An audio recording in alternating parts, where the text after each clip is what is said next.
Songo Republik Indonesia, OSIS SMA Negeri 1 Surabaya badhe derek-derek ngramekaken awit saking punika OSIS ngawontenaken kagiatan lomba maca lan nulis geguritan ingkang badhe kalaksanaken dinten Jumat sampai Sabtu Suryo 15 sampai 16 Agustus 2014. Jambulu dumugi Paripurna Papan 12 November Tambasari Surabaya.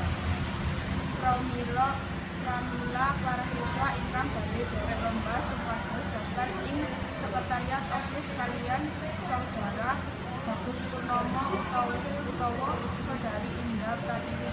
Wara-wara punika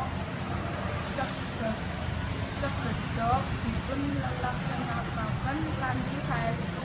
Matur suwun Surabaya 8 Agustus 2014. Ketua OSIS tanda tangan M. Asyirofi Putranomo.